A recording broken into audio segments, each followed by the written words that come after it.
G'day everyone, John McLeish here. I'm here with Yale Miller, Senior Producer for Call of Duty Ghosts. G'day Yale, how you going? It's great, man. Fantastic. Call of Duty Ghosts is a little bit different to more recent Call of Duty games in that it seems to be taking place in a post-apocalyptic, I would say, America. What kind of post-apocalyptic America are we looking at? Are we looking at a huge natural disaster, nuclear war? What is it?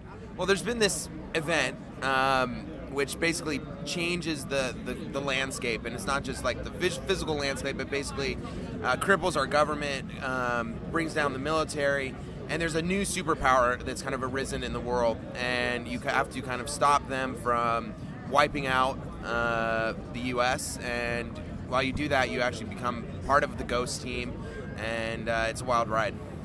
Wow, fantastic. Okay, so the Ghost team themselves, are they what? Are they just resistance fighters? Are they remnants of the U.S. military? What are they? Yeah, so the Ghost team has kind of always been around, and they were just kind of like the super secret missions kind of stuff, the best of the best.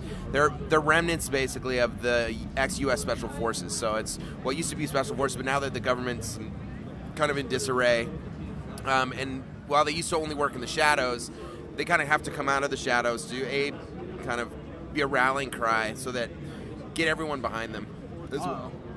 Okay, cool.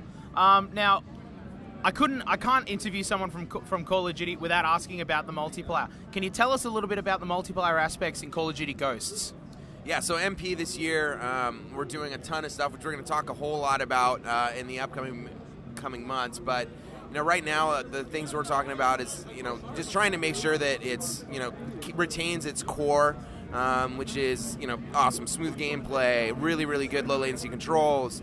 But then we're adding things onto that, like obviously, we've added in a lean feature, a contextual lean feature, knee slide. So just how the player actually moves through. We kind of redid, obviously, how the player moves through the world, so that it feels smoother. There's some awesome stuff with dynamic maps that we're doing. So not just having a map be the map, right? So making sure that there's things that can happen in the map, things that you can learn how to do, things that you need to learn how to react to, that we think is just going to make for a awesome MP experience, and it's going to be a whole lot of fun for people to figure out how to use those things to their advantage. Now, you were talking just about dynamic maps before. Does that cause any balancing issues, or is because you've got the terrain constantly changing, or do you think you've got the maps pretty balanced even with the destructible terrain? Well, obviously the maps are going to change, and when they're designing and working on this stuff, the guys at Infinity Ward, they're taking that stuff into account, and we continue to work and continue to work and continue to work. The whole team at Infinity Ward, they're crunching right now, working their asses off, just to make sure that it's the best multiplayer experience out there. Fantastic. Because this is an Infinity Ward title, is it possible that we're going to see some sort of link maybe in the narrative between Ghosts and the Modern Warfare series, or is this in a wholly separate, totally new universe? Yeah, so with MW3, we felt like it did a really good job, and Infinity Ward felt like it did a really good job kind of wrapping up that trilogy. And then with the new engine and everything else, we wanted to start new. So the name Ghosts obviously pays a little bit of homage to one of our favorite characters, but as far as like a direct link in there, it's a new story, it's a new engine, it's all new, and we didn't want to be burdened by having to kind of, we need to do this, and it's kind of the easy thing to do, and we're just like, we want to make sure that it's unique, it's new, it's different, and it all just stands on its own. Okay. In prior Call of Duty games, we've always seen some sort of international cooperation between militaries. So, for example, in Modern Warfare, we had the United States Marine Corps and the SAS working together and things like that. Because of this post-apocalyptic scenario, will there be anything like that, or has that scenario made that impossible? There's definitely still events going on in the rest of the world.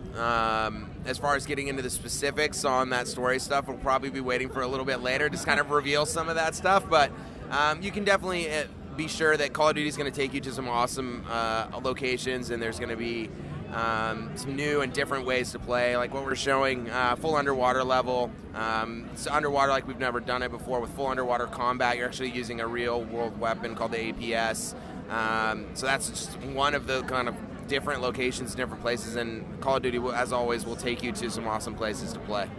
Fantastic. Now, of course, Call of Duty, it's a first-person shooter, and I'm going to get yelled at by the fans at home if I don't ask about the guns. What kind of new weapons are we expecting to see in Call of Duty Ghosts, and how close are they to their real-world equivalents? So, obviously, I just talked about the APS and that underwater, which is actually based, it's a real weapon, right? It exists. And there's a bunch of different stuff that we're doing, just making sure that like they all fit and they feel like they're right for the world, and there'll be a whole lot that you guys will get to see soon. Fantastic. Okay, thank you very much. Thanks a lot. That's great. Yeah, no worries. Yeah, so that one...